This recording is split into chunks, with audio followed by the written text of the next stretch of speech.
داسې څه عمل دی چې الله رب العالمین د هغې په وجه باندې دعا قبلوي. انشاءالله داسې عمل او داسې دعا نن درته درښایم چې د هغې په وجه به رب العالمین ستاسو دعا ضرور قبلوي.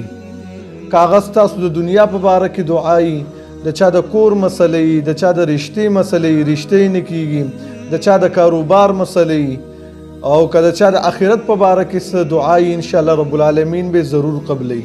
خو د دې نه مخکې یو ضروري خبره کوم. ډېر خلک وایي موږ ته مولیان ذکر اذکار وښیي او دعا راته وښیي چې د دې په وجه به رب العالمین دغه دعا قبوله کړي. موږ همغه شانتې هغه اذکار ووایو او هغه شانتې دعا وکړو، لیکن د دې باوجود هم زموږ دعا قبوله نشي. چې د دې څه وجه ده؟ جواب: الله رب العزت د هر مؤمن مسلمان دعا ضرور قبلوي.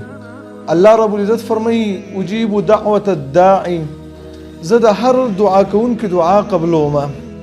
خو لیکن د هر عمل لپاره څه شرطونه دي، لکه د مونځ دپاره اودس شرط دی چې اودس دې نه کړی مونځ الله تعالی نه قبلوي. دغه شانتې د دعا دپاره هم څه شرایط دي. بعضې داسې ګناهونه دي چې هغه کله په انسان کې الله رب العزت د هغه انسان دعا هیڅ کله نه قبلوي.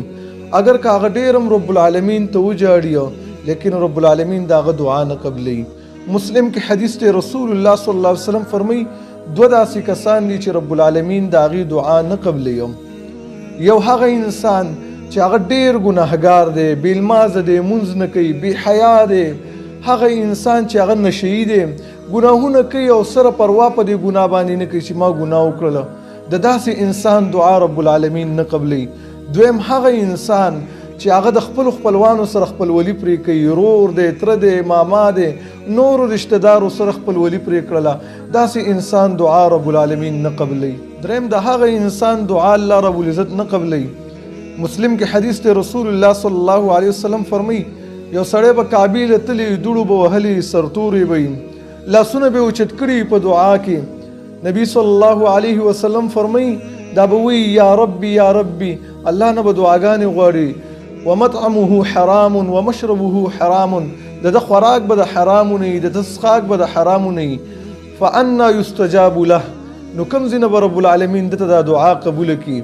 یعنی د کوم انسان چې کاروبار د حرامو نه وي، یا په دوکه باندې د خلکو نه مالونه خوري، د داسې حرام خور انسان دعا رب العالمین نه قبلوي. څلورم الله رب العالمین د هغه چا دعا نه قبلوي. ترمذي رحمه الله حدیث نقل کړی، رسول الله صلی الله علیه وسلم فرمایي والذي نفسي بيده، قسم می دی په هغه ذات باندې چې زما ساه د هغه په لاس کې ده.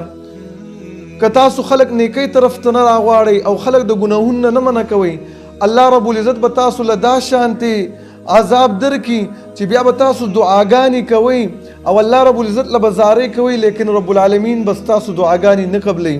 دې وجې نه ستا په کور کې داسې څوک چې هغه مونځ نه کوي، ستا بچې ستا ښځې هغې ته د مانځه حکم وکړه، او یا داسې څوک ستا په کور کې، ستا په ملګرو کې چې هغې ګانې اوري، بې حیي کوي، هغې د بې حیۍ نه منع کړه، هغې د ګانو نه منع کړه. پنځم د هغه انسان دعا الله رب العالمین نه قبلوي. ترمذي کې حدیث دی، د الله نبی صلی الله علیه وسلم فرمایي کله چې تاسو دعا غواړئ نو په یقین سره یې غواړئ. الله رب العالمین د هغه انسان دعا نه قبلوي چې هغه غافل وي او د زړه د درد نه دعا نه کوي. نو کوم انسان کې چې دغه ګناهونه یې د دې نه ځان وساتي، الله رب العزت به هم دعا قبلوي. هغه کوم عمل دی چې الله پې دعا قبلوي او حاجتونه پې پوره کېږي.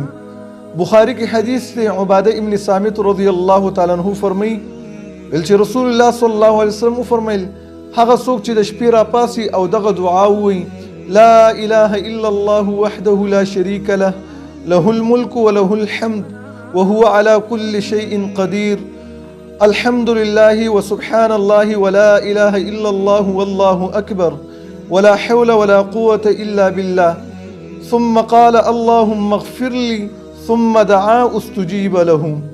بیا د دین رستو دا وایي چې یا الله ته ماته بخښنه وکړي او یا د دین رستو دعا وغواړي، الله رب العزت به د دې انسان دا دعا قبوله کړي.